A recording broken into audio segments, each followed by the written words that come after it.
There are seminal points in time where there is an alignment, a confluence of events, experiences, situations, and circumstances that come together and create a catalyst, this explosion for change and of change. That, in my opinion, is what happened on May 21st, 2023, when in Mahdia, Guyana, a tragedy took place in 19 children, at that time 20 now, lost their lives as a result of a blaze that was set, according to reports by one of their very own, a 15-year-old girl. The tragedy in Mahdia, stands as a seminal moment, a transitional experience that allows us to take the conversation from holistic prison reform to one of holistic intersectional reform and change across the board. That's why we're here today. This panel of experts, these panels of experts, these individuals who bring an intersectional perspective both on the ground from industrialized countries across the globe, bringing those expertise together and creating a framework, laying the foundation, providing input for the framework going forward that we will be using for purposes of meeting with government in Guyana and continuing a conversation about reform, but this time not just from a prison reform perspective, but from an intersectional perspective, multidisciplinary perspective that gets at the root of the issues that underlie the outcomes that we are seeing, not just in Guyana, but across the region and across the globe. Uh, the Guyana Chronicle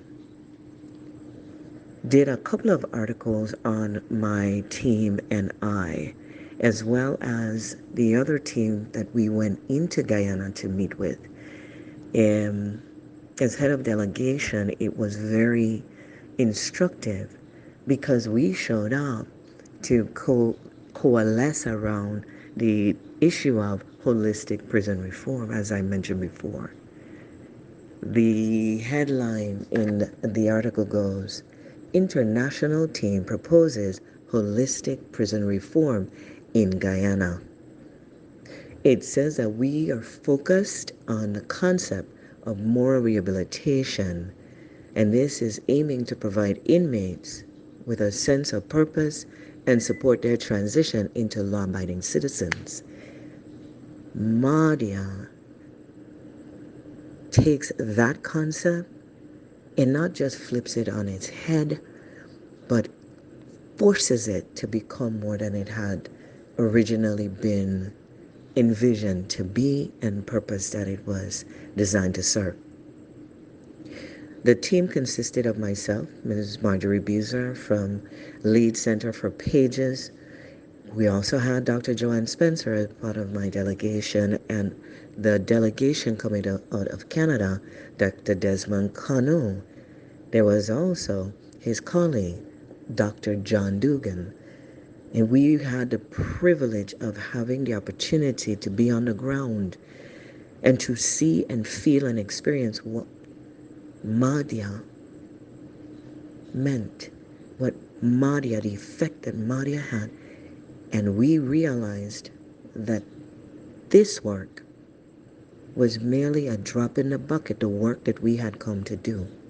So here we are today, taking lead on helping to inform and influence and create a multidisciplinary, holistic, intersectional framework and implementation strategy that we will work hand in hand, arm in arm, with not just the leadership in Guyana, but those on the ground, those who are meeting the people where they are, where the pain points are, we will be there for the duration. We will be there in every situation, in every aspect where there is a need, where there is energy, where there is any opportunity for growth, development, transformation, innovation, revolution, and all of it through the lens of sustainability. Looking forward to today's conversations, looking forward to the work post conversations, and looking forward to continuing to add value as we in the Caribbean coalesce under the umbrella of the Guyana Consultancy and make our mark and be resources, collaborators, partners, support systems in this work in Guyana as it becomes a blueprint for best practices, evidence-based approaches, and innovation. Thank you. And so the journey becomes difficult as you try to reach that self-actualization as you assess and analyze things, yeah? But Mentor Peace and Paula had a chat. And so Paula had a lot to say. And today we're going to look at it, so how you could make that connection with Mentor Peace and Paula. You see, Paula belongs to this family, and this family is so rich, and the family has all its values, you know, the way things should be done. But within that family, there are many, many challenges. And so the success rate and the achievements and the things that they want you to be and where they want you to go and who you must become and who you must follow, Paula is facing all of that. Growing up, yes, and Paula goes through that journey. But then Paula realizes that it's not just mommy and daddy that is in the picture. Sometimes daddy is not even there, daddy's gone. But you have auntie and you have uncle and you have brothers. And these persons, you see, we tend to think far out of it. But let us connect. These persons help to shape, whether directly or indirectly, what happens to Paula. And so in speaking to Paula, the pressure steps down. The pressure is pushing her beneath the ground, and Paula has to listen to all of these voices, but not just listen, you would understand. Beyond listening, Paula now has to go through this channel of education where the pressure, the challenge, the pain of this institution puts her into further mental trauma or processes where she has to cleanse. But where will she do it? Where will it happen? Who's going to help her? Because everybody is focusing on, let us achieve this. You got to become this. It's time that you become that. Yeah, you can't do this. This has to be done. No. You need to stop. This is what we want. But how about me? No, this is what the organization wants. This is what your family wants. What you're telling me. You got to do this. But Paula, are you there, Paula? Oh, but Paula goes to the counselor and the counselor says, whoa, that's a lot. But no, you have to hear what mommy said. You have to do what this system wants. You have to do this. But how about what I want? You can't want anything. No, you can't have problem. No, what's happened to you, Paula? You have to listen to them. Paula, follow the system, Paula. Do what they say. Don't bother with what's in your head. Put it on the shelf, Paula. What's wrong with you? Put it on the shelf. You'll deal with that later when you turn an adult. And Paula listens and she moves on. But when the water gets too hot, Paula decides to run. But in running, she's grabbed, snatched, and thrown to the foster care. And the foster care say, oh, welcome. We'd love to have you. We'll make you the best person in society. Oh, sure. And Paula says, yes, I am willing to learn and to change. Change, yes, but you must change to suit us. You know, you must change to follow us. You must do the things that we ask you to do. And so if you don't do it, you know, you could be thrown out of here. And Paula said, yes, I am willing. But what about me? What about me? Hello, your family don't want you. Nobody don't want you.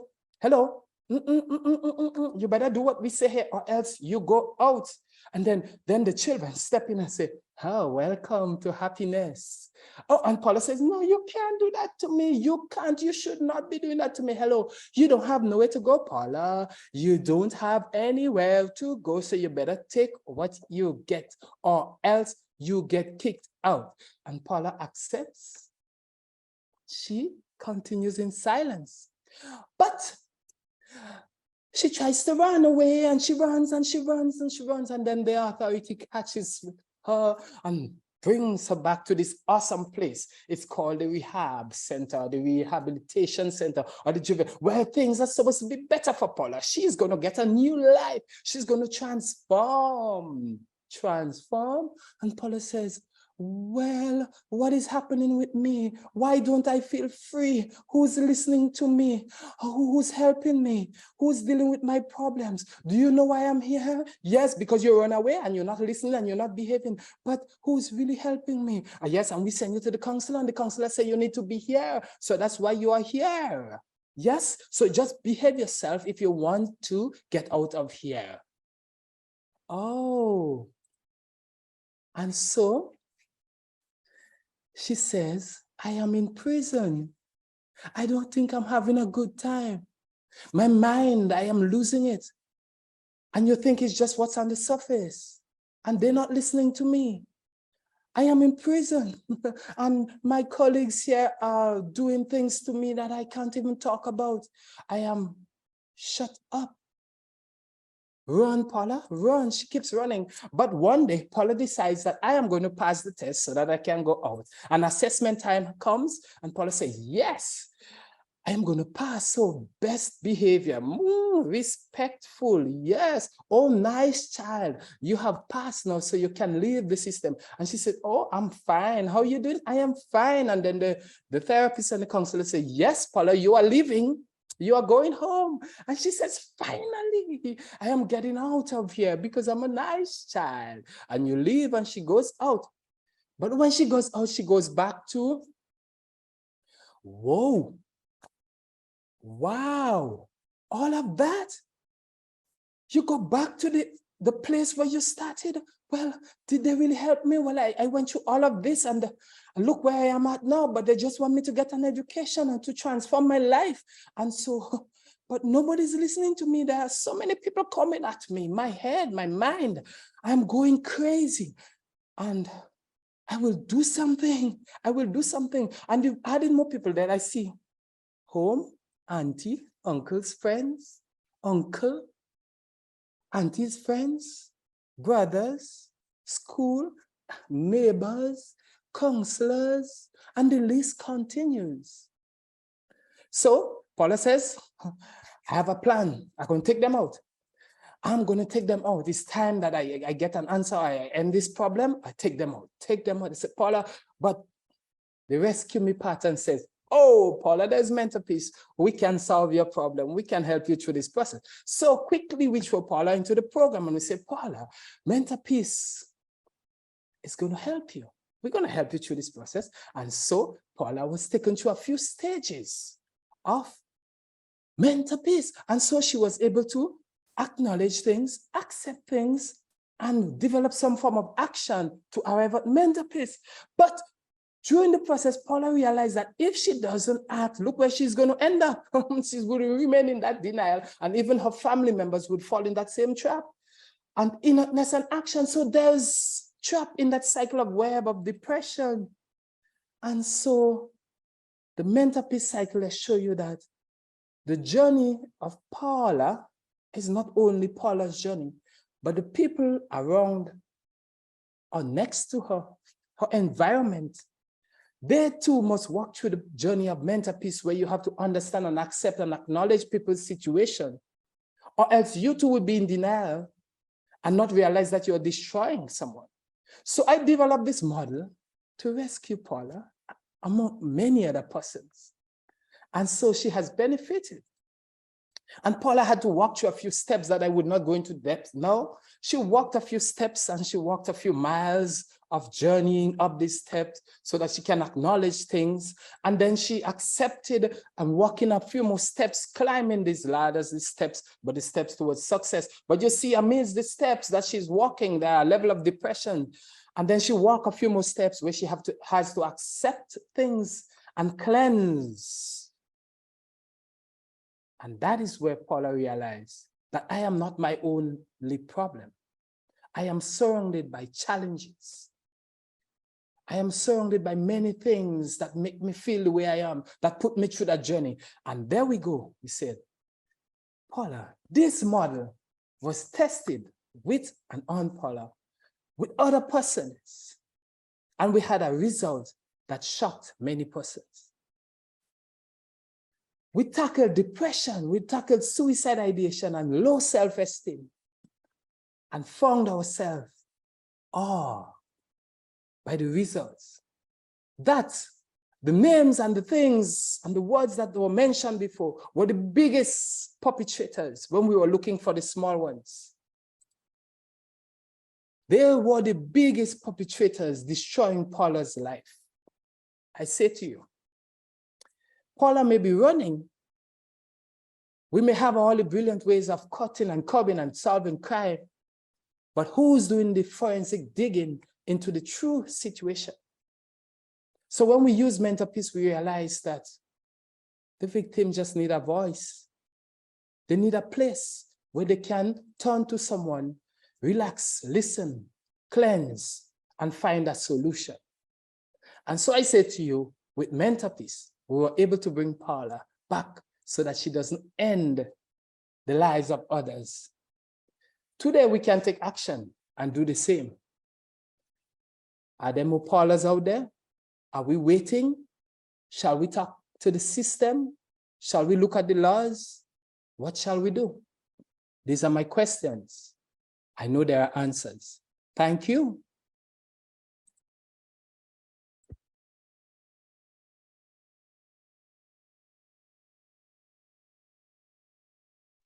No, thank you. That was amazing. That was amazing. Thank you so much, Dr. Williams. This, again, you kicked it off. You set the bar high. You set the bar high, and trust me, they're coming for you. Yeah, they're coming for you. So thank you so much for that. All right, so Dr. Christopher Williams out of Grenada, thank you so much. Let's keep it moving, and we are doing great for time. And for our not our participant, but persons who are here listening in, those who are not presenting, so our participants, you guys, you will have an opportunity once the other two speakers present. There'll be some time there for us to have a broader conversation, and you'll be able to ask questions, make comments, share, and be a part of this whole experience in a very interactive way. Yeah. So give us a few more minutes and we will be doing that for you. So next on our agenda, we have Miss Antasia. I know I mispronounced that. Kadir. And let me read her bio really quickly. It's actually quite impressive, as is each and every one. She notes here, purposeful education critically reflects, questions, heals, restores, and renews. I thought that was a very interesting perspective on education and the notion of education being purposeful. Yeah, that's powerful, because I think sometimes we forget that education serves a purpose. She is an educator, author, qualitative researcher in curriculum studies, language literacy, Caribbean cultures, and indigenous education. For 2+ decades, Anastasia has worked to disrupt and unsettle the legacies of colonialization in education, both in her native Guyana and in indigenous and immigrant communities in Canada. Rooted in the entanglements of Caribbean cultures and discourses, Anastasia, as an educator, author, poet, narrative researcher, facilitator, storyteller, intentionally brings her heart and wisdom into her practice. She works at the intersections of education leadership, social justice education, transformative curriculum practices, teacher education reform, radical contemplative pedagogies, and narrative mindfulness. She received her master's in curriculum studies at the University of New Brunswick, Canada. Anastasia has supported educators, social justice communities, and seniors by facilitating creative pathways to living with uncertainty, designing dynamic learning experiences, and sustaining resiliency. Her master's thesis explores culturally responsive practices as a promising framework to deconstruct ethnocentrism in Indigenous and culturally diverse classrooms. Anastasia continues to consult for grassroots social justice organizations, such as ours, leads engaging healing conversations in university classrooms within North America, and facilitates learning in the humanities and education through narrative contemplative pedagogies for educators and students. Help me welcome Ms. Anthesia Kadir, our next speaker. Thank you. Thank you so much for that. Let me try to share my screen here. We're all seeing that? Yes, I am. Okay, I'm not going to get all fancy. I'm just going to, let me see if I can get fancy here. We're seeing that? We're good? Okay. Oh, wow. Yes, yes, yes. So, Dr. Williams, you set the bar really, really high there. And as you were discussing and you were sharing Paula's story, I reflected on a quote that I saw somewhere that states violence is what happens when pain and anger has nowhere to go. And on that note, I will try to do justice to your presentation by continuing in that framework of storytelling. So whatever time zones you're in, we may find ourselves in, I would just like to express my gratitude for being part of this discussion. So I'll jump right into my offering. And I would call us into this moment. I will do an interactive piece here, and I'll call us into this moment to take some time to ask, how is our heart doing in this moment as we reflect on what happened in Mahdia? And as we sit with that and we do some deep breathing, as our world is filled with so much pain, heartache, trauma, injustice, and here we are gathered collectively. What are the possibilities for shifting this troubled world, not to find utopia, but to live amidst all this sorrow? How is your heart doing? How do we ensure that Mahdia matters? What are our responsibilities as lawyers, community activists, police officers, political leaders, educators, pastors, communities? What are our responsibilities? And as we sit with that, I am thinking about this topic for our conversation this afternoon, exploring a holistic best practices-based approach to revolutionary, systemic, and sustainable crime and justice reform and reimagination. Quite a mouthful, but I can just drop that and just leave us all to think about that for 20 minutes. What does that mean?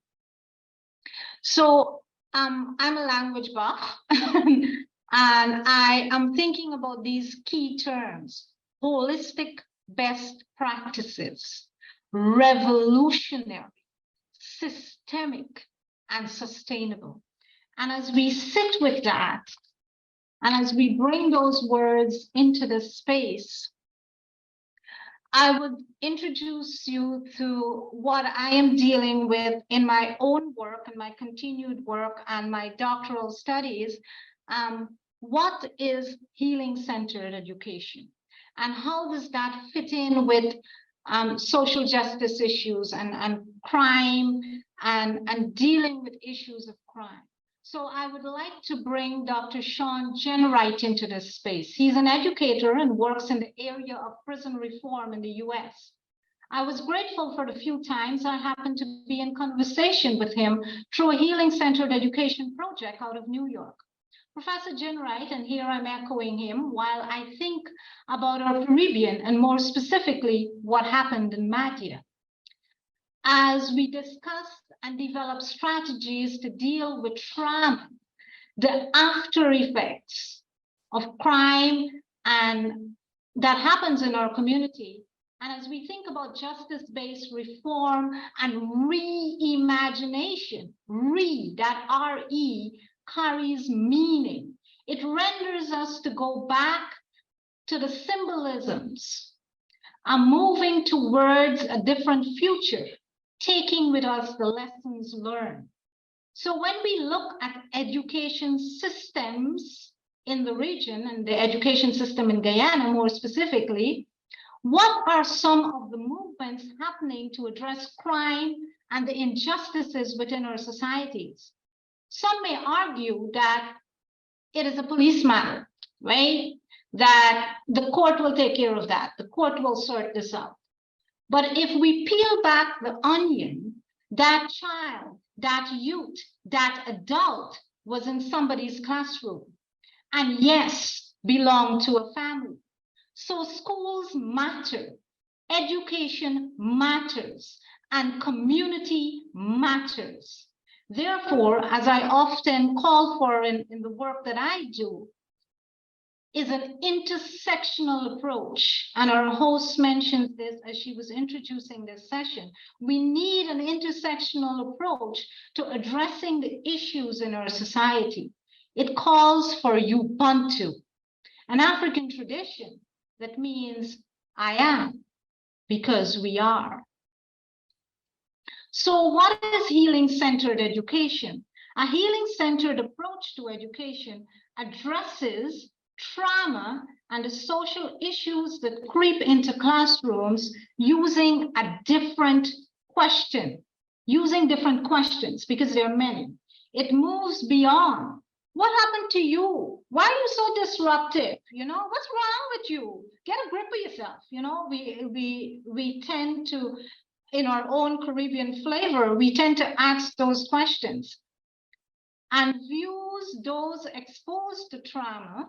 So shifting that and view those who are exposed to trauma and those who perpetrate violence in the creation of their own well-being and rather than victims. So moving from that deficit model to a strength-based model. We must be careful not to interpret Jenwright's definition as a forgetting exercise, but more as an interrogation of what is happening here, why, and why the child chose to respond this way instead of another. What is fueling the anger? So using a mirroring approach, always turning inward. Additionally, healing-centered engagement offers an asset-driven approach aimed at the holistic restoration of young people's well-being. The healing-centered approach comes from the idea that people are not harmed in a vacuum. Going back to Dr. Williams' awesome presentation, thinking about the community and well-being comes from participating in transforming the root causes of the harm within institutions. Healing-centered engagement also advances the move to strength-based, as I mentioned earlier, care, and away from the deficit-based mental health models that drive therapeutic interventions. So as we think about this healing-centered approach, I would like to bring us into conversation about how do we deal with trauma in the classroom? How do we change ideologies about teaching? How do we use a different language and in turn transform curriculum that goes beyond reform to transformation? Researchers have found that well-being is a function of the control and power young people have in their schools and communities. Remember, this is North America, and Dr. Jen Wright that I'm mentioning is in North America.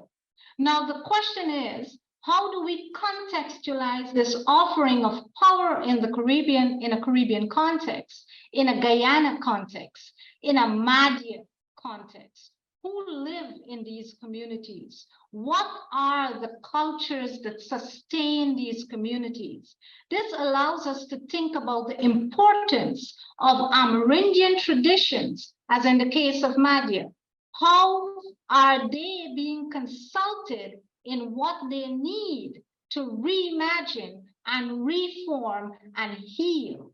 In my experience working in an Indigenous community in Camden, here might be useful in the framework that we're thinking about out of our conversations today.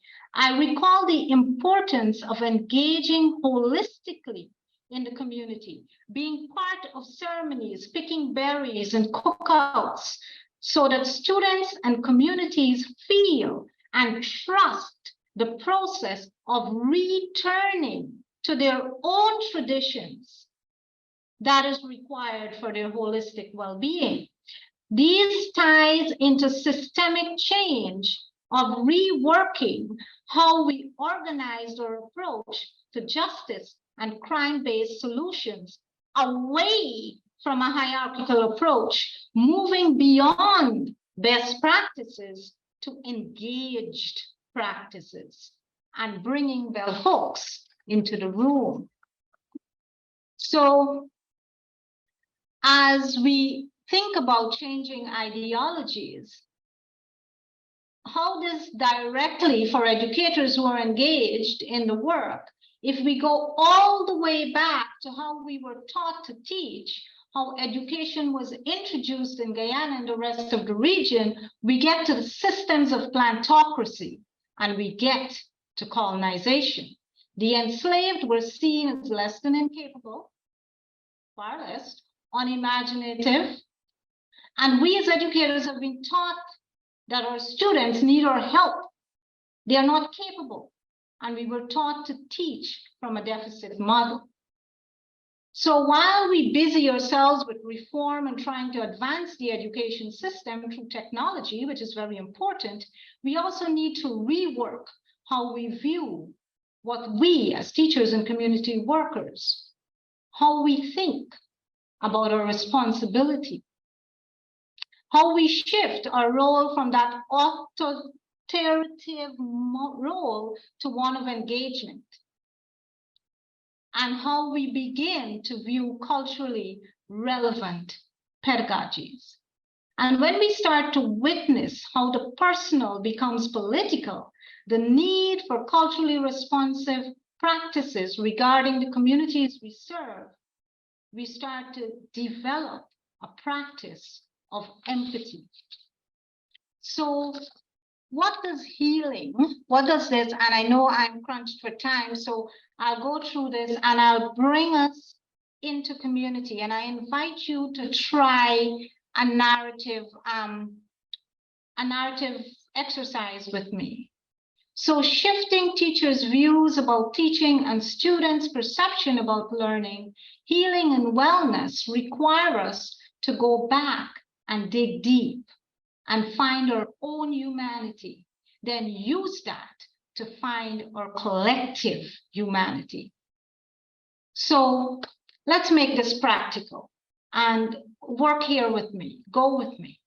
And as we think about the 19 lives lost, the student and the situation under investigation, think about the community.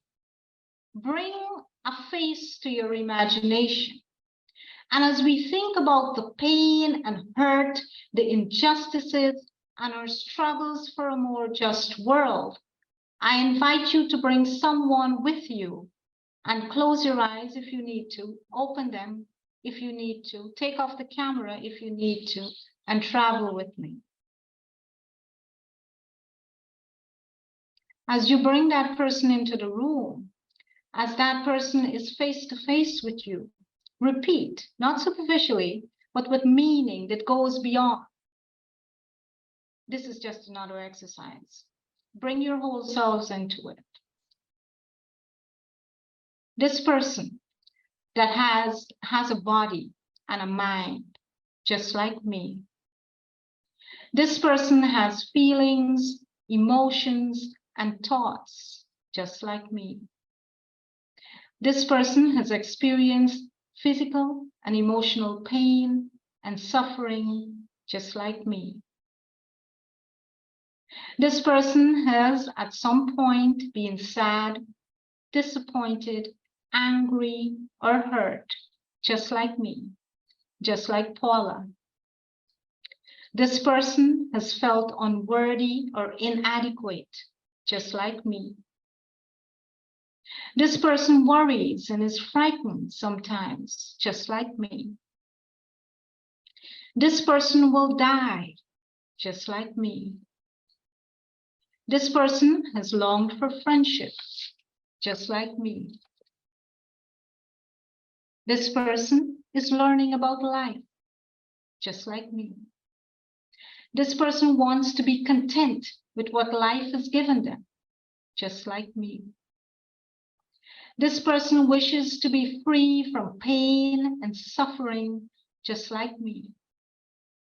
This person wishes to be safe and well, just like me.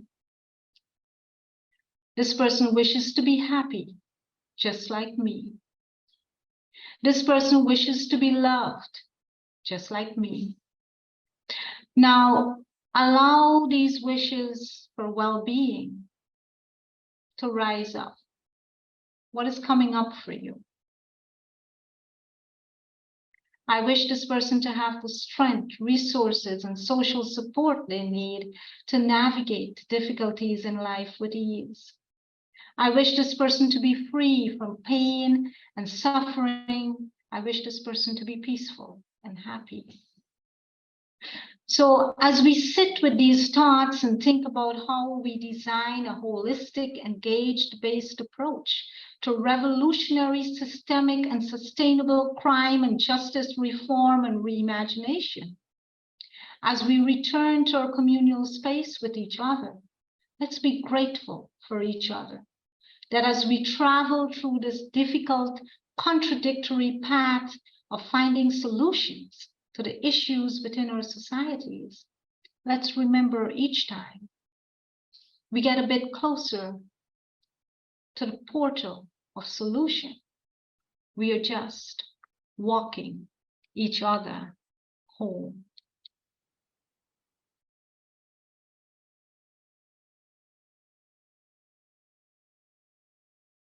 So wherever our journeys may lead us, until we meet again in our conversations right after this, may you be well. Thank you.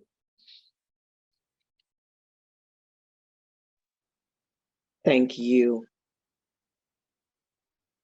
And just like you, and just like you, what a powerful presentation.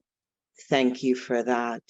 I'm looking forward to a deeper dive as we go into the discussion portion. We do have one more presenter, but I want to thank you so much for that powerful, powerful contribution to the conversation. So we're going to keep it going, and we are going to invite our next presenter to do his thing. Let me go ahead and read his bio. I want to be sure, Dr. Kanu, are you in the forum? Yes, I am here, Marjorie. Fantastic. I'm going to read your bio really quickly, and the floor is yours. Hold for me. Thank you, dear.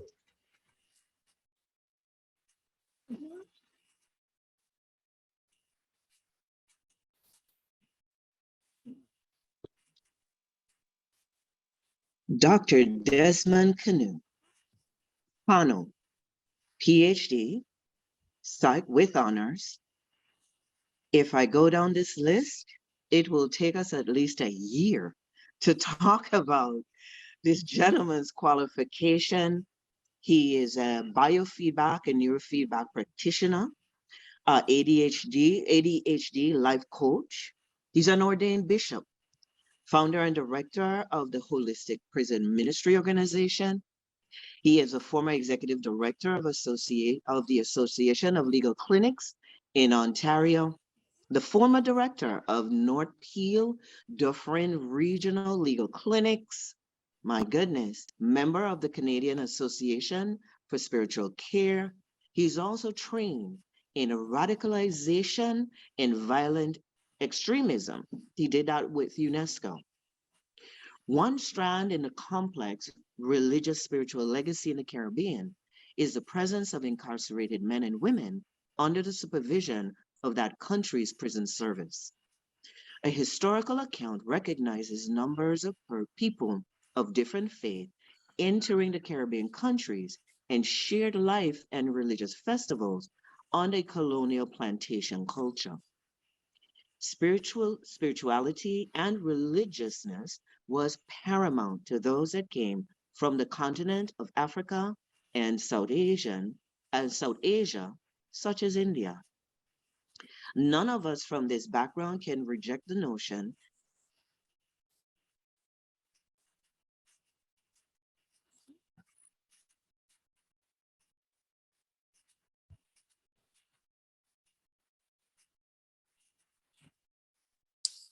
Marjorie, you're muted.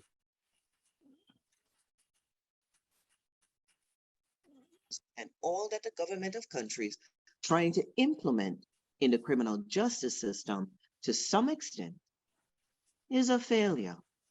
Reason for that is, in the good doctor's opinion, the lack of morals. He pushes moral rehabilitation in the prison, and he also works in surrounding ones. People who commit crime, the doctor says, has no sense of morality. They don't care if they hurt others, is his perspective. They only think about themselves. So they're only doing what makes themselves feel good. He is out to use faith as a foundation for transformation, not reformation. If we're going to help the incarcerated, Dr. Desmond's perspective is that it has to be a holistic approach, as humans are both spiritual and physical. Ladies and gentlemen, please welcome Dr. Desmond Canoe. First and foremost, I want to say thanks to Marjorie. She put me on the spot yesterday by saying I'm one of the speakers. Didn't expect that when she sent me a sudden text. Want you to be part of this. I had the opportunity of meeting Marjorie in Guyana when I went down there to meet with the government officials pertaining to prison reform, but unfortunately, we had the Mahdia incident. It's not ironic when I heard the name Mahdia coming from Guyana. As a school teacher many years ago, my second teaching assignment was in Mahdia. So that resonated quite a bit with me when I touched on in Ghana and realized that everything had to be canceled in terms of prison reform. Marjorie and the team that were with me there, we had to resort to seeing how we can be helping in that situation there. But I thank Marjorie for the opportunity and thank each and every one of you for being for participating in what she's driving and putting over here today. I don't know if I can be able to carry on from our previous two speakers, but I'll try to see what I can do. In talking a little bit about moral rehabilitation. As you would have heard, I do work in the prison here in Canada, and it happens to be Canada's largest prison. And had the opportunity for a number of years to look at guys within the prison system and what prison does to them. I was fortunate to hear a bit of Dr. Williams' presentation, which got my interest, and even Mrs. Kadir, education, and I can see between both of them, person-centered approach. What about me? What happens? Just a few moments ago, I had to be dealing with guys here, a few guys that we have here that comes down to deal with something we call diet of conscience. And it's what their conscience is telling them in terms of religion, what they eat and what they do not eat. And sometimes in a prison system, we just don't think about the individual. I've often told people, many people would not have the slightest imagination of what happened behind these four walls, what prison can do to people, whether male or female. But I can tell you one thing, it's not a bed of roses, it's not a resort. It can break you, it can make you. I am a firm believer that there are three types of people that are in prison. One that should not be there. In the other one that committed a crime and came into the prison system and are able to turn their lives around and accept rehabilitation. And there, as the next said, the church said that should always be in prison. They're not good for the society because it doesn't matter how much you put into them, there's no changes there. But with that being said, I'm a firm believer that there is no one that we cannot touch. And each one of the speakers that I looked up here would share that with me. Those of you listening to me, anyone, we can touch anyone. All we have got to do is find that one spot that gets to them and start working with them. Now, over the years, prior to me working in the prison, I had the opportunity, one of the requirements of being a chaplain within my denomination is doing the clinical pastoral education. I did that in the hospital, one of a large hospital in Brampton, and to discover that many people that were going into the hospital would request to see their spiritual leader. Now, Canada did a little research to realize that they have not been holistically meeting the needs of patients. So they were addressing the physical need, but then you would hear so often in a hospital setting, could I meet my pastor? Could I have my imam come in and speak with me? Could I have my priest here? And they discovered that, I guess that's funny, that they discovered that people are just not physical, they're spiritual also.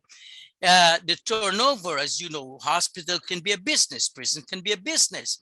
The turnover in the hospital was not that good. Many people were staying there too long.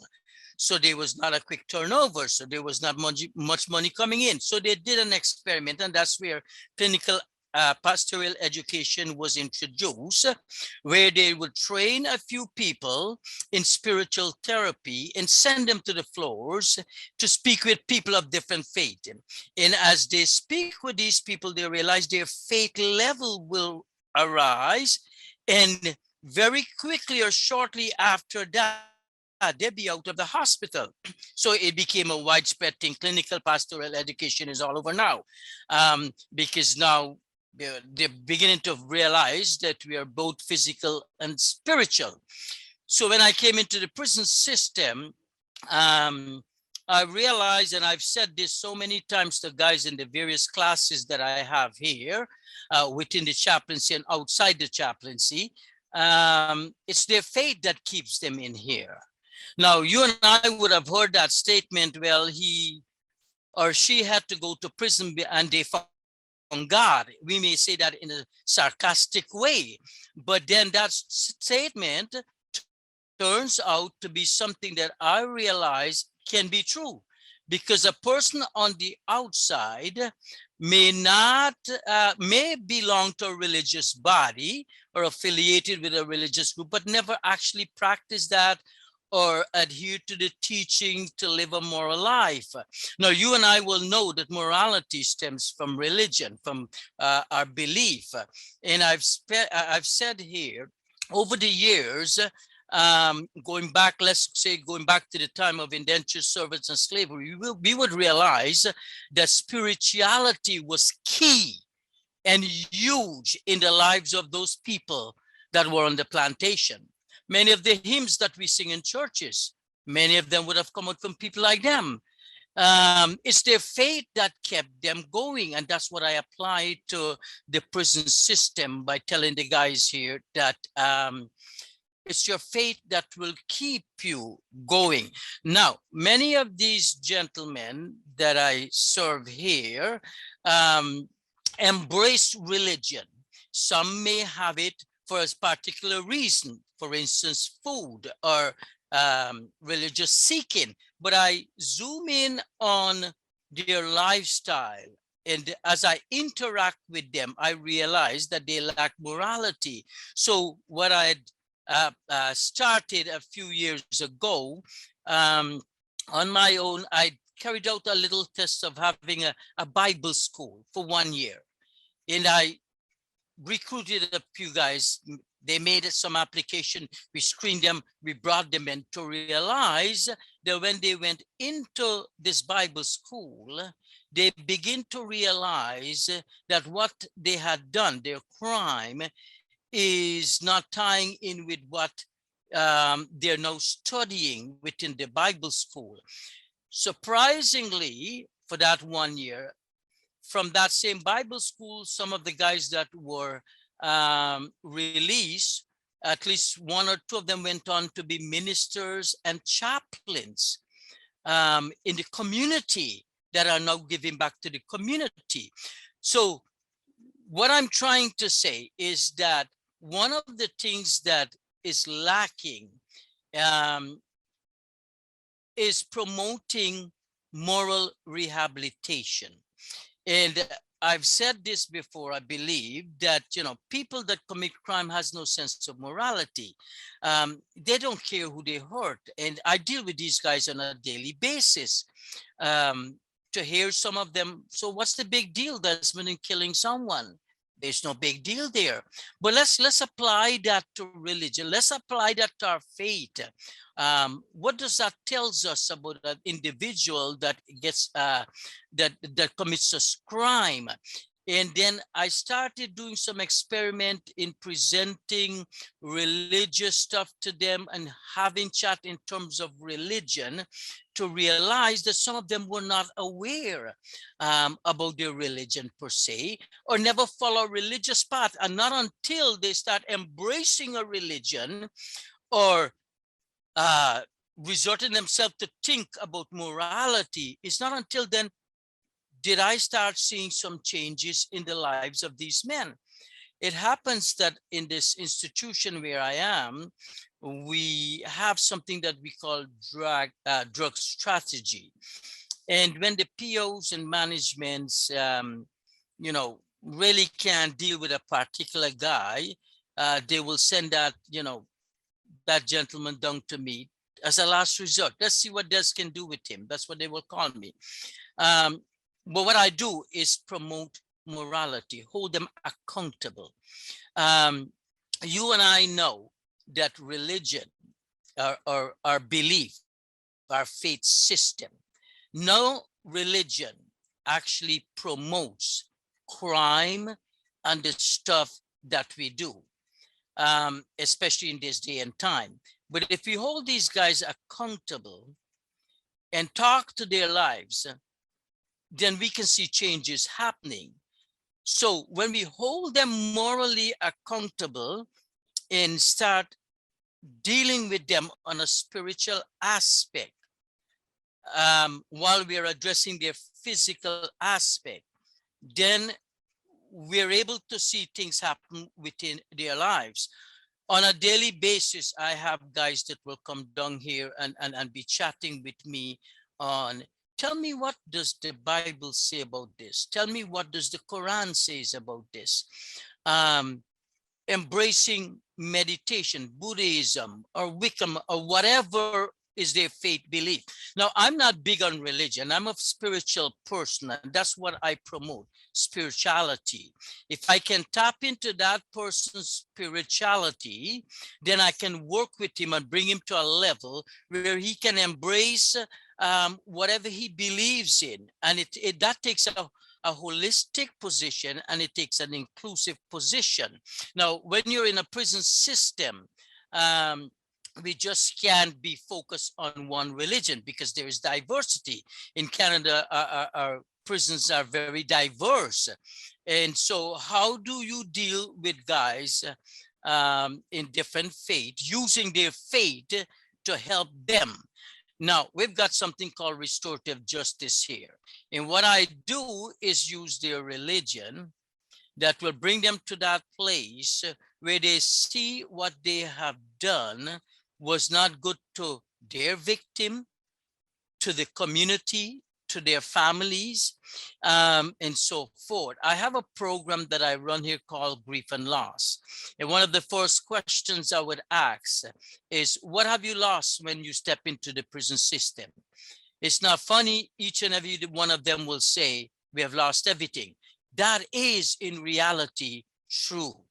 So when they're finished from the grief and loss class, they're plugged into different religious group where they are, and they begin to take their faith seriously, coming out to Juma prayers, coming out to Sunday service, coming out to a meditation time. And that's where these guys enhance their faith, embrace their faith, and start seeing transformation. Like you heard me say, and Marjorie mentioned transformation. That's what I believe in, transforming, a holistic change.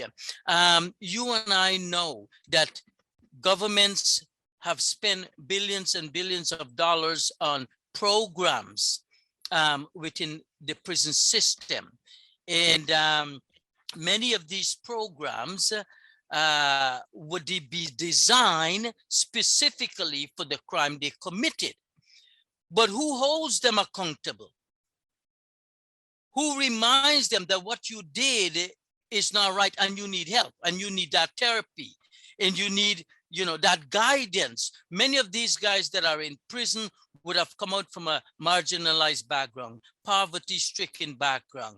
And those of you that would have done criminal justice psychology will know that. Many of the guys that are in prison would have been abused before they came to prison, so they became abusers. But programs designed to help them get back into the society will not be one that is holding them morally accountable. And so I took upon myself that moral rehabilitation is the way to go, because if you hold these guys to a high standard morally, you'll be able to see changes. It's not only the programs that they would have done in the prison system, but when they get out back there into society, what are they taking with them? How are they going to be integrated back? So just think in terms like that. A guy that becomes a Muslim here, and he goes out into the community, and he's versed in Islam. He's plugged into a mosque on the outside. Look at what he can be doing. I had the opportunity, and still have that, to be visiting the States pretty often, because I work with a team over there that's called Prison Seminaries Foundation. And what they're doing in America is opening Bible schools that will give people, men and women incarcerated, a 4-year degree program in theology, integrated with different subjects that can send them out into the community when they are released and be able to go out there with a 4-year accredited bachelor's degree, just as if they would have done that on the outside. Now, think about that happening within a prison system. And that is all because of moral rehabilitation. Going out there now, came in as an inmate that was a danger to society, but is going out there now as a spiritual leader, a pastor, an imam, a Buddhist therapist, or something to that effect. Let's just think about that. How effective faith, religion, if we utilize it within the prison system, can bring changes. While we educate them, as you've heard earlier, while we focus on them, what they want. I've had guys in here that told me, I had felt many years ago to be a preacher. But what happened? Does that die?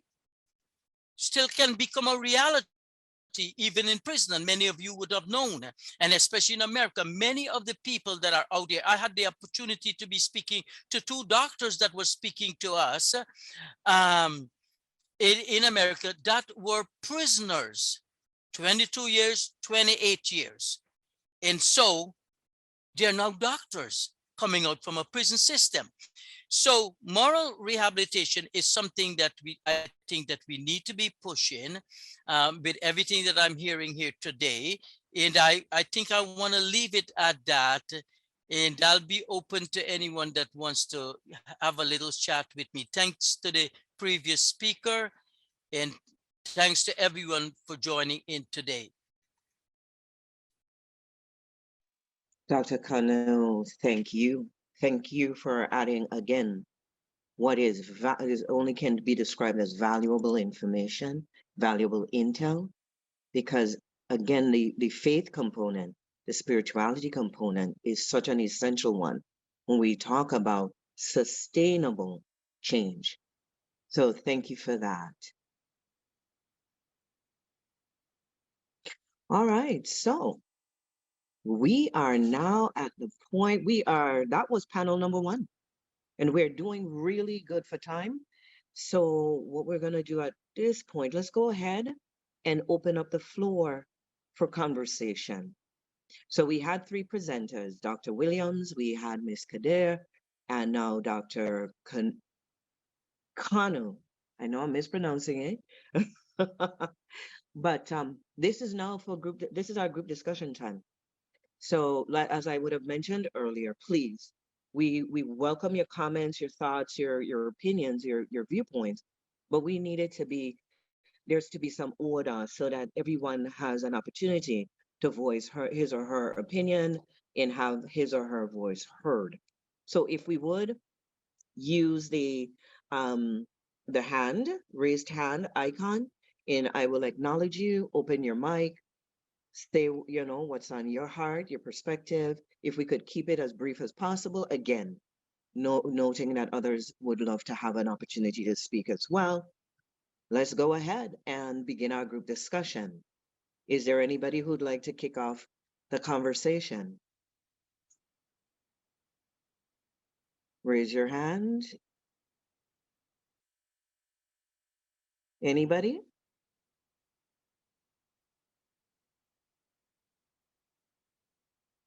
No thoughts, comments, no feedback? I'll start. Thank you. All right. First of all, thank you guys so much for your presentation. It was well received. I'd like to comment on the last speaker, Dr. Khan. I'll just say Khan for short. Thank you for adding the spirituality aspect to this presentation, as I too strongly believe that there should be some aspect of spirituality and morality. And as you rightfully say, when crimes are committed, there seem to be an absence of spiritual values or moral values. And that is why in law, we have to differentiate whether any crime was committed with or without any intent. And that's why it is important in the legal aspect of things to find the intent first. Marrying this back to the Mahdia, the issue that we have at Mahdia, one of the toughest thing for them to convict the 15-year-old on is whether or not she had any moral intent to commit the act that was allegedly committed by her. And so thank you so much for adding that aspect to the presentation. The other two presenters, thank you so much. Well received. I was married into the conversation so much I forgot my what was my words. I just recently went for my book on my pad to take my notes. So thank you so much for it. It was well received. Thank you for your comments. And that is one of our presenters. She will be up next when we go to our second panel, group panel, but conversations. Thank you so much for that intervention. I mirror and support and back your perspective. It was such an important add to the conversation, and each of our presenters has spoken to that. It's interesting because I'm making notes as well, looking for consistency. What are the things that keep coming up? What are the concepts that keep being, reinforced? Because that's going to help inform the way forward. So thank you for that intervention. I do see and honor your hand, Ambassador Daisley. Thank you so very much, Marjorie. First of all, let me say thank you for having me on this wonderful panel. These presentations is going to be very hard to beat. Anastasia had me captivated by her storytelling, and Canoe, his presentation was really deep and informative. And Dr. Christopher Williams, we must definitely have a conversation afterwards, because you personalize the conversation around crime and the statistics, etc. I really like the fact that the spiritual aspect was brought up, not just because I am biased spiritually, but because I believe that there is a spiritual component to us as human beings. And if an individual is going to be judged, an individual should be judged on all three levels, or should have access to development of all three levels of their lives. And if the person has not had any spiritual guidance or development, sometimes it's very hard to kind of judge circumstances in life, because we never know what an individual will do under certain circumstances. And having worked abroad, especially in Latin America, one of the things that we have had to see is a lot of leniency because of the lack of understanding within the context of having little access to education. And if we're going to talk about holding people to high standards, then we need to give them access to information that gives them power to make different decisions. And so I really loved all of your presentations, and I look forward to hearing more from you guys. Thank you very much. And thank you for that. Again, I completely and utterly agree.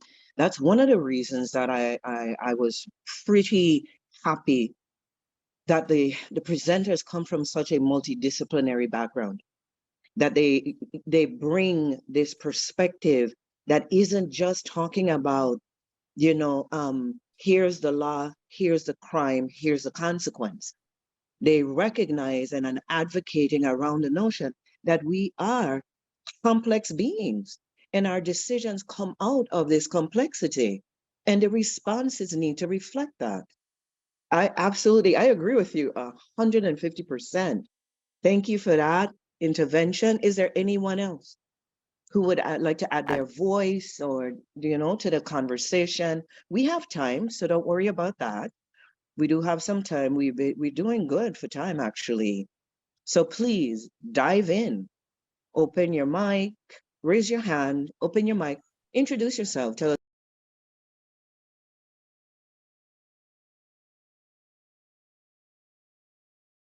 how best we can allow you the opportunity to add your voice as well as make your voice heard. Because that's why we asked you to come, and that's why we hope you showed up. It's to be part of the solution. Yeah? Let me see. I think I see a hand. Ali HR, I see and honor your hand.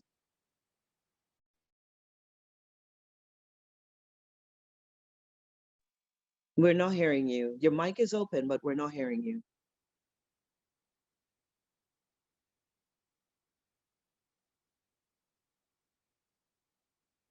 You want to try again?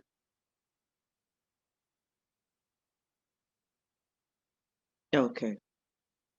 Keep working on that, and as soon as you're able, try again, and we're happy to give you an opportunity to share your thoughts.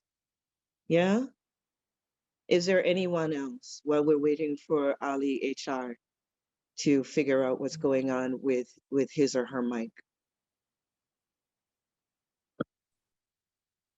I would hazard contribution and say that crime and justice has always been shrouded in the concept of fear. Yeah. And I know that some am I being heard? Yes, you're being heard. Oh, okay. Okay, I thought you had a point.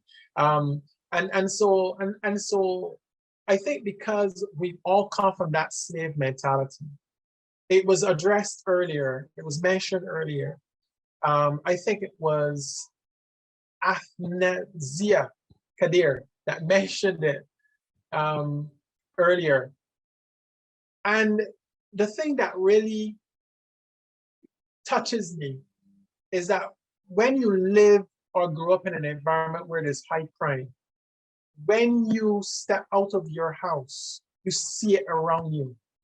And when you leave your neighborhood, you do better for yourself, as we say, and then you return. And then you return and you realize that nothing was done or no transmission has happened. There are no programs to bring. The same blocks are still the same places. The same groups they're older, but they're still the same people. You ask a question, why isn't anybody realizing that there is a problem in the actual system and needs to be addressed? We talk about crime and justice, but sometimes the system supports crime. Sometimes it is built into the community. Crime is, for example, I was privy to seeing drugs around me growing up. That's the kind of environment that I grew up in. And in that environment, I had my dad in the house. And so I was sheltered. I was protected, but I saw it with my eyes. I also saw that a lot of the boys who went to school with me ended up in prison. And I always asked myself, what was the difference between me and them, apart from choices? And I think that it touches on the area of fatherlessness. It touches on the area of, lack of role models that we can actually look at. Growing up, I hardly saw any role models apart from my dad or my uncles that I can look at and say, I want to be like that person when I get older. And just getting past a certain age was something that we felt like was a privilege. If I get past 30 without being shot, for example, that's a privilege, And so we need to make reformation, the rule rather than the exception, and start really looking at the things in our systems that actually make people susceptible to crime. For example, boys are more prone to violence when they have no role models. Or I should say, when they have wrong role models, because they don't lack role models. The role models that are sometimes our leaders are promoting behaviors that really go against the spiritual upkeep of the young individual. Sometimes we think that when you get to a certain point in your life, whether you're educated or uneducated, you have a responsibility to transform your society. You have a responsibility to contribute. And many people say to me, doctor, you shouldn't be involved in these topics because, and I have to say to them, I have a son, I have a daughter. And the thing that touches me most, panel, is that it doesn't affect us until it comes to our house, until it's our niece or our nephew who's gone to jail. I was abroad when I saw some of these things that made me ask myself some hard questions about what are we really doing to bring about change? Are we using our voices? Are we using our degrees and our positions? Or are we just, just barely getting by and hoping that it gets better? It's not going to get better until a voice rises and says, you know what? I'm going to put aside my comfort for the sake of transforming my society. And that's not easy because sometimes we don't have governmental support. Sometimes we don't have persons who are willing to be courageous. And that's why I tell people, we need the political will and the capacity to say, look, something is wrong in this environment. Let's bring psychologists in. Let's bring pastors in. Let's bring other individuals in to really assess the situation, rather than put them in the system and say, there you go. I hope you figure it out. It is a real problem to be poor. It is a problem to be poor in a society that doesn't see you when you were poor, that doesn't recognize you when you were poor.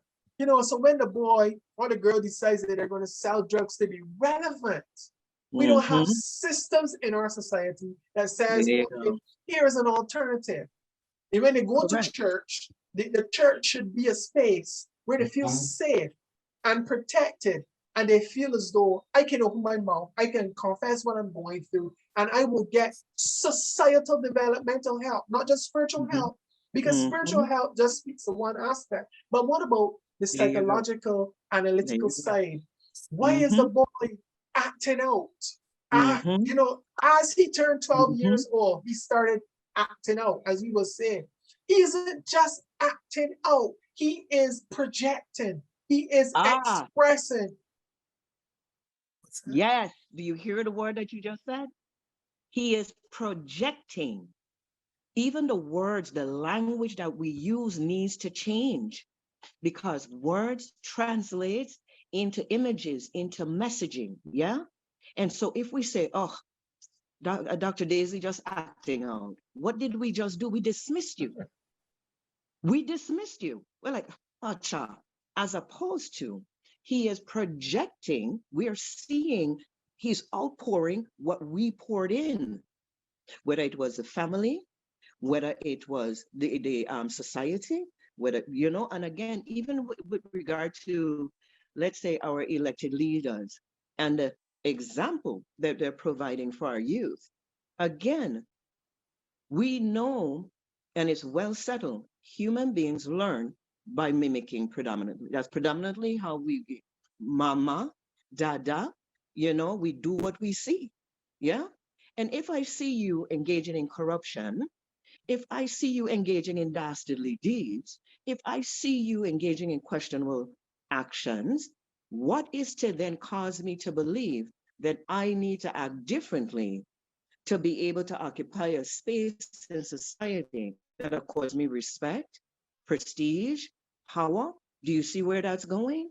And so again, it is a multiplicity of things that informs where we find ourselves when it comes to criminal justice and the whole conversation about criminal justice reform. But People seem to think that it's complex. Yes, but it's not undoable. Anything that has been done can be undone. We just have to have the will and put in the work. If I could really quickly, let me toggle to the chat. I see here where Ali HR, he's saying, or she, that they have no mic, so that's why they can't speak. But they did put something in the chat. He or she said, Dr. Desmond Khan is a great chaplain. And one thing he has done is to introduce chaplaincy in the prisons in Guyana. Here is a website. So what we try to do for guys leaving woe regarding successful, and I'm not sure how to read the rest of it, but there is a website, www.onelovegala.org, and that he is in Canada, Habib Ali. All right, so it is a he, and he is in Canada, and he is offering us some resources here where we can, look at what's being done somewhere else and, glean from that. And Amora, Shay, yes, ma'am, Shay. I do believe there's a couple of other hands. I'm not sure whose hand was up first. So if you don't mind, could I just go down the list? I see Anastasia's hand, then Ali HR, and I see also Alan Sabero. So if I could honor your hands in that order, would be much appreciated. Anastasia? Hello. I can't help but thinking when I'm listening to Dr. Daisley comments about society, and I'm thinking about the word internalization. I'm looking at the whole history of the region in terms of plantocracy and colonization, and how these structures, the criminal justice system, the education system, the political system, how we have learned to internalize oppression, and how unconsciously, without even, it's like, we're running an autopilot. So that kind of spiritual, deep diving work that is necessary in all these spaces, we don't see it. And sometimes and often it happens unconsciously. I see it in education, that we perpetrate the same thing, and our youth are there looking on and having no other alternative, or very often have very little alternative but to do as we're doing.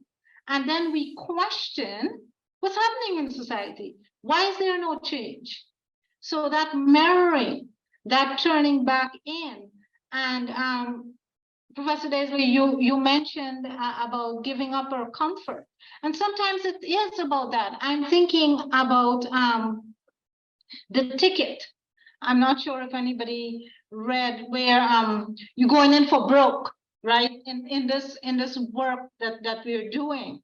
So as we think about that, and we think about criminal justice reform and all the re's that we're trying to do, I would encourage us to do that mirroring, because I have seen how it works with the communities that I've worked in Canada. I've seen the turnaround. And I think political will and giving our people the capacity to do that, using, okay, we can use Canada as an example, we can use Europe as an example, and whatever all the things that are happening in these other regions, but also we need to be, and I'm always a supporter of culturally relevancy. Cultural relevancy is important, because what works in one place, we can take those lessons, but we have to contextualize it to the Caribbean.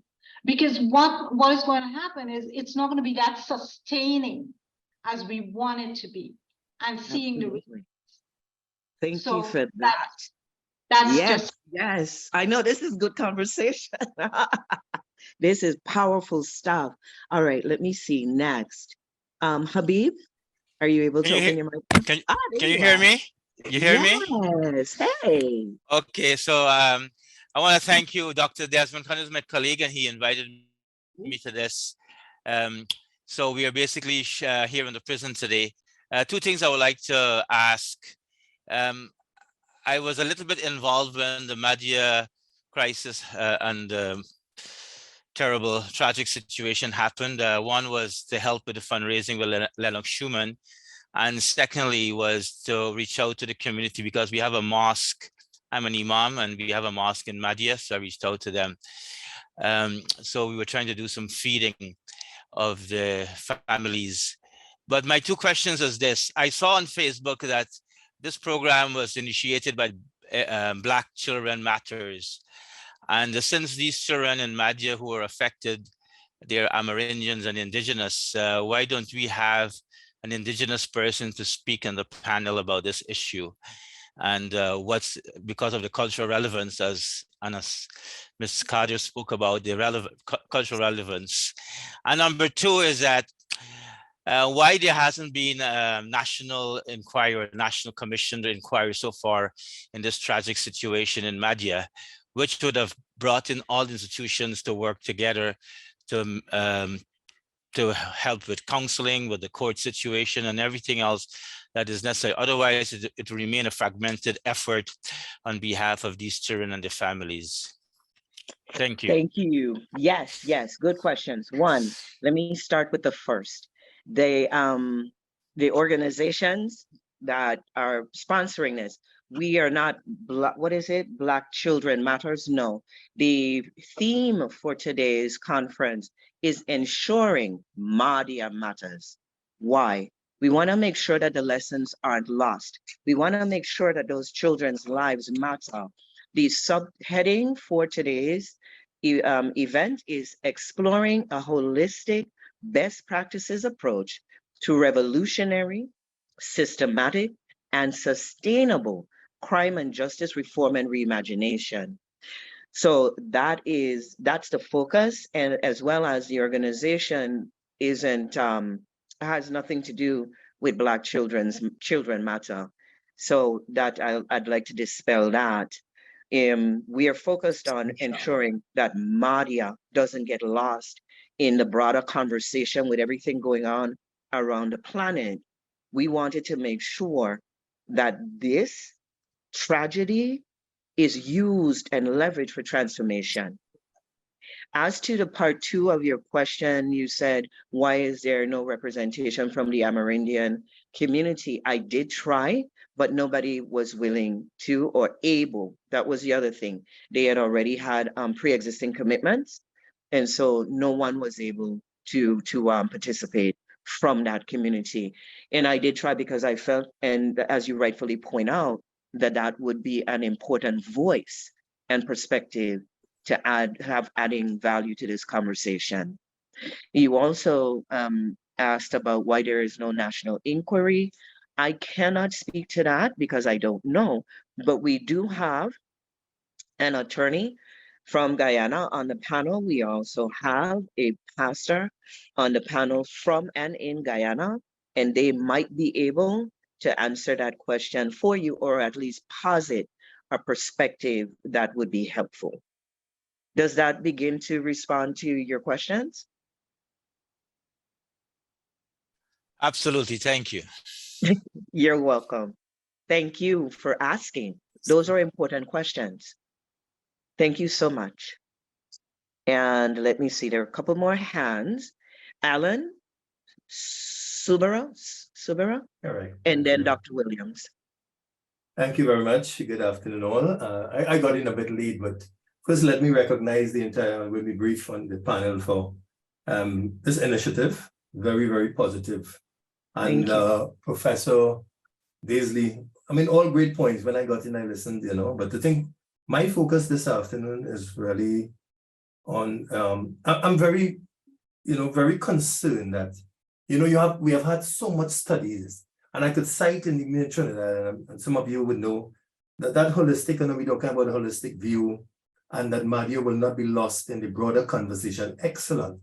But so many studies have been done with respect to within the universities itself. And that integrated approach, just like what Prime Minister Mia spoke about when crime recently at a symposium.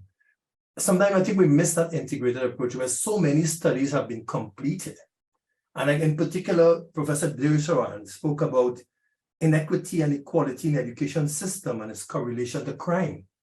And many other papers were presented because of different perspectives in the various countries. I think I'm seeing here, I mean, Mahdia has happened.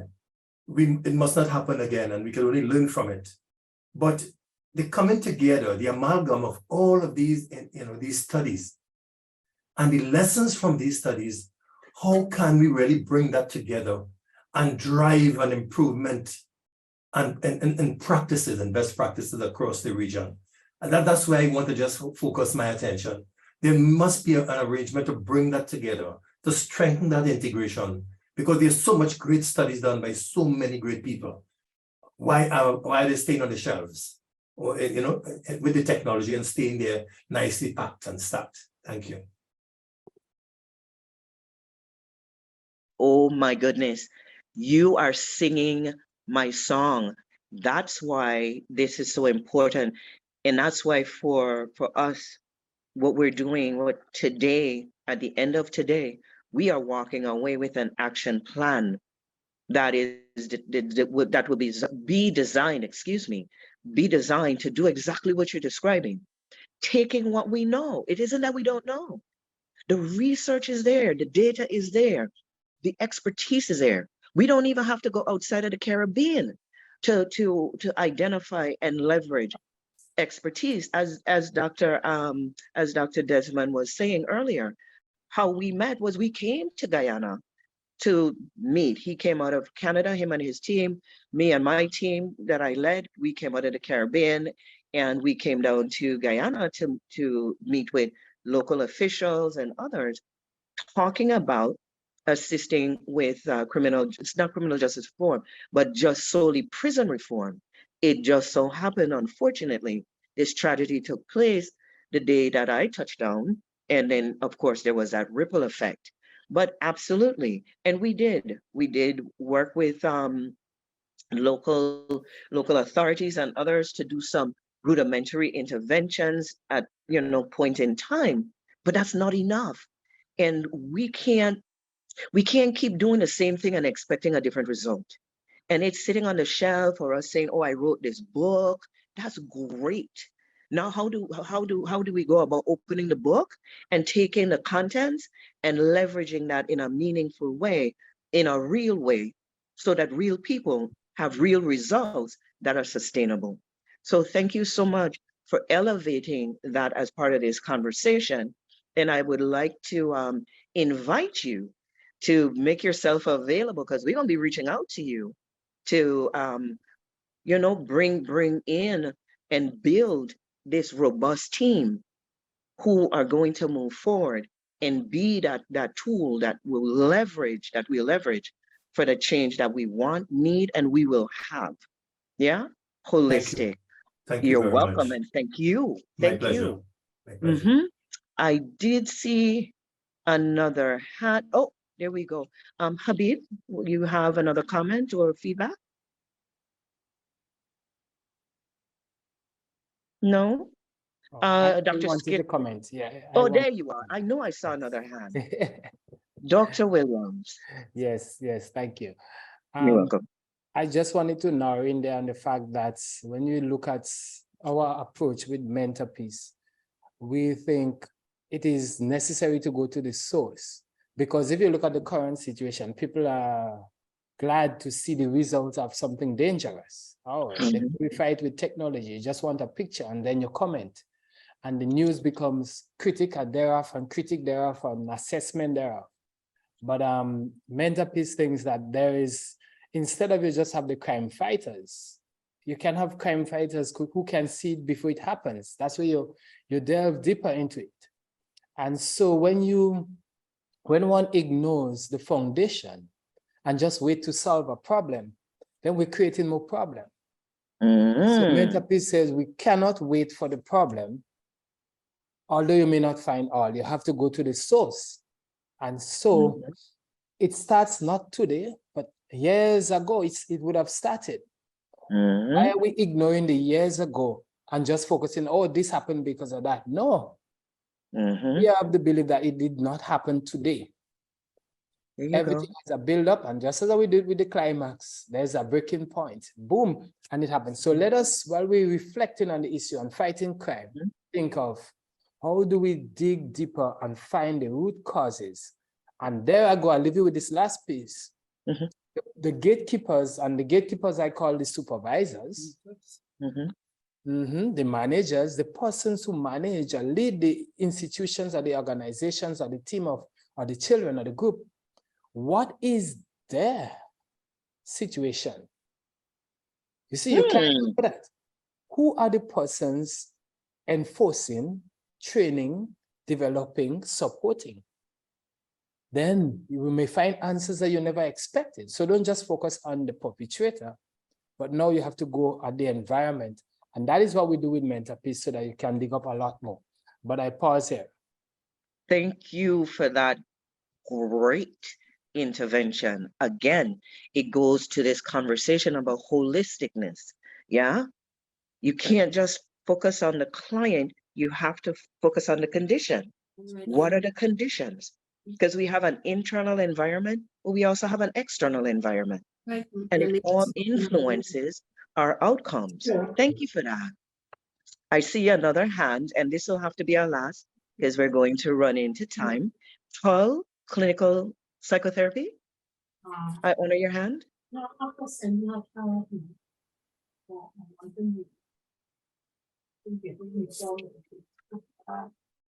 Sorry, I'm not hearing you.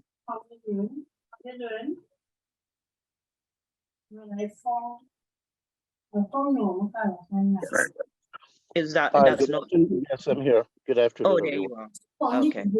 I'm driving, so I needed to pull over and sort myself out. Good Oh, no afternoon. problem. This is a very good program. I'm really happy that you invited me to join. My name is Shi Toll. I'm a clinical psychotherapist based in New York, but I have done extensive work around mental health in Guyana. And especially after the incident in Mahdia, I have reached out and sent proposals with crisis intervention and trauma-informed care interventions that we can use for frontline workers in the inland areas. Because I think that what happened is it's a tragedy, was a national tragedy, and a lot of people and schools were affected that had reached out to me. So I was really thinking of coming up with an intervention that can be used in the schools, implemented by the teachers and other social workers there. So I really think having this broader discussion around mental health and the things that are affecting people in Guyana is worthy and definitely timely. Thank you. Oh, wow. Thank you for that. We appreciate it. Again, if we don't strike while the iron's hot, then it's a lost opportunity. We refuse to let these children's lives have been lost in vain. We refuse to allow their legacy to be lost. And so we're not a talk shop. This is not just get together and have all this wonderful conversation, and then there is nothing to show for it. We will create a framework, be presenting it to government, because we are going to be going back to Guyana. Because of course, the reason for the visit got kind of truncated, and we had to reimagine it and repurpose our visit. But this takeaway is going to be presented as a comprehensive proposal and framework for moving forward in a comprehensive, transformative way that is sustainable. And if you notice, I keep coming back to that word, sustainability. We're not in the one-off, we're not in the soundbite. These are real people really waiting for us to really come up with real solutions that really address the situation in a holistic way that results in meaningful change that's sustainable. So thank you so much.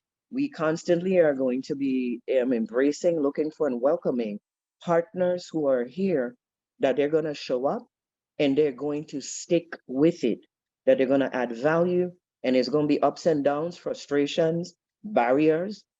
Sometimes we're going to trip and fall and bruise our knees, but we're going to need to get up, dust them off, and keep pushing. They're worth it. We are worth it. All right, so let's move into the next segment. Again, thank you for your intervention, for your comments and your contributions. Let's now we're going to have our first mindfulness minute. I'd like to invite Amora. Randall, would you go ahead, open your mic, open up your video and your camera video and do your thing. It's all yours. Hello, and thank you so much for allowing me the opportunity to be in the midst of such amazing people that are here to make change in the world. Thank you so much. So if you would just like to get comfortable, you can either lower your eyes or just set an intention for the sound bath today. And Amara, before you start, could you tell us a little bit about what you're going to be doing? Oh, What are okay. sound bowls for those of us who don't know? So sound healing is an ancient practice. It originated in Greece. And so they actually use sound healing for driving out evil spirits and things like that. The crystal bowls are more so new. They were discovered in like the 2000s, or actually early 2000s, yes. But yeah, so sound healing like really assists with helping you to be calm and relaxed, to gain clarity.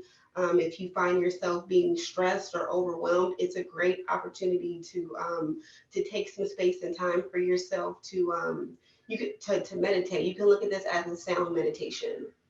Okay, thank you for that. All You're right, welcome. it's all you. Thank you.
Thank you.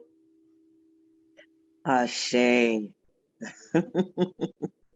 Thank you. You're All right, welcome. I'm hoping everybody is relaxed, refreshed, and ready for. Ah, that's a good question. There's a question for you, Amora. They want to know, they're asking, do you sell recordings of the songs? Because they really like it. So I do have a recording available. This year I am going to be putting out an EP, just going through the different chakras or meditations, or sound meditations to assist with the issues that are going on in the world. So yeah, I will put down my information in the chat and you can reach out to me if you feel free to. Yes, thank you. That was amazing.